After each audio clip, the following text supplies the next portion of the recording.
Class 10 রায় ও Martin প্রশ্নবিচিত্রার ইতিহাস এবং ভূগোলের যে সায়েন্টিফিক সাজেশনের প্রশ্নগুলো আছে সেই সায়েন্টিফিক সাজেশনের প্রশ্নগুলো আমি প্রত্যেকটা অধ্যায় অনুযায়ী আপনাদের সাথে আলোচনা করে দেব।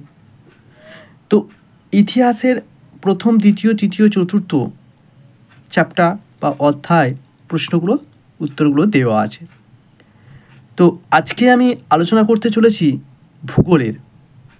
প্রথম অধ্যায় দেওয়া আছে এবং দ্বিতীয় অধ্যায়টা আজকে আলোচনা করতে চলেছি। তো দ্বিতীয় অধ্যায়টা কি আছে না, বায়ুমণ্ডল। তো বায়ুমণ্ডলের যে 2.1 বায়ুমণ্ডলের ধারণা ও উপাদান, এটি সম্পর্কে আমি আলোচনা করতে চলেছি। তো এখনও যারা আমার চ্যানেলটি সাবস্ক্রাইব করেনি, প্লিজ চ্যানেলটি সাবস্ক্রাইব করে দেবেন এবং পাশে থাকা বেল আইকনটি প্রেস করে দেবেন।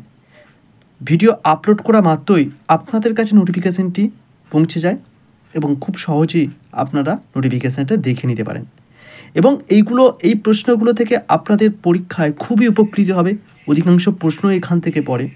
তো আগের বছরও যাদের ভিডিওর প্রয়োজন হয়, যে সায়েন্টিফিক সাজেশনের পুরনো বই আছে, তো তাদেরও সায়েন্টিফিক সাজেশনের প্রশ্ন আমার চ্যানেলে দিয়ে আছে। আগের বছর প্রত্যেকটা ভিডিও আমি দিয়ে রেখেছি, তো চাইলেই আপনারা দেখে নিতে পারেন। তো চলুন ভিডিওটি শুরু করা যাক। তো 2.1 বায়ুমণ্ডলের ধারণা ও উপাদান। না, প্রথম প্রশ্ন, বায়ুমণ্ডলে একটি কঠিন উপাদান হলো কি? বায়ুমণ্ডলে একটি কঠিন উপাদান হচ্ছে লবণকণা। 2 নম্বর প্রশ্ন, ভূপৃষ্ঠ থেকে ঊর্ধ্বে বায়ুমণ্ডলের বিস্তার প্রায় কত কিলোমিটার? না, 10,000 কিলোমিটার। তারপরে 3 নম্বর প্রশ্ন, আকাশ নীল দেখায় কারণ বায়ুমণ্ডলে আছে কি? না, ধূলিকণা। তারপরে 4 নম্বর প্রশ্ন, বায়ুমণ্ডলে গ্যাসীয় পদার্থের মধ্যে সর্বাধিক পরিমাণে আছে কোন গ্যাসটা? না, নাইট্রোজেন গ্যাস। 5 নম্বর, বায়ুমণ্ডলের গ্যাসগুলির মধ্যে সর্বাধিক গুরুত্বপূর্ণ নিষ্ক্রিয় গ্যাস হলো কোনটি? নিষ্ক্রিয় গ্যাস কোনটি? না, হিলিয়াম। ঘয়ের উত্তরটা। তারপর 6 নম্বর প্রশ্ন, বায়ুমণ্ডলে নাইট্রোজেনের পরিমাণ শতকরা কত ভাগ? নাইট্রোজেন কত ভাগ আছে শতকরা? না, 78.08 ভাগ। 7 নম্বর প্রশ্ন, বায়ুমণ্ডলের O2 এর পরিমাণ কত? O2 মানে অক্সিজেনের পরিমাণ কত? কয়ের উত্তরটা কি? না, 20.9%। 8 নম্বর প্রশ্ন, বায়ুমণ্ডলে কার্বন ডাইঅক্সাইডের পরিমাণ কত? না, 0.033%। গয়ের উত্তরটা।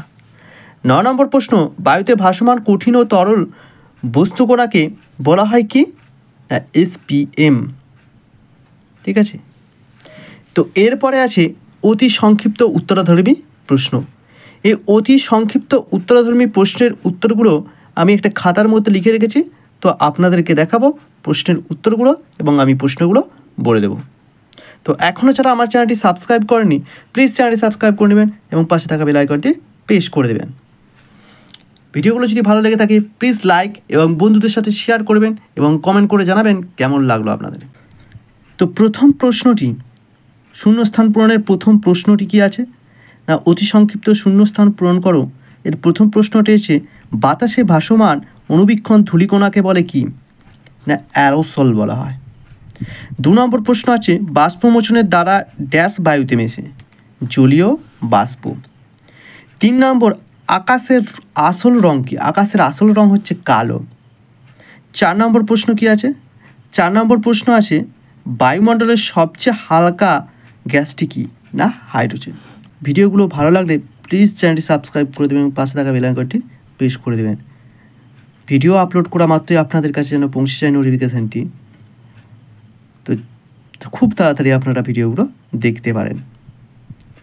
ভিডিওটি দেখার জন্য অসংখ্য ধন্যবাদ।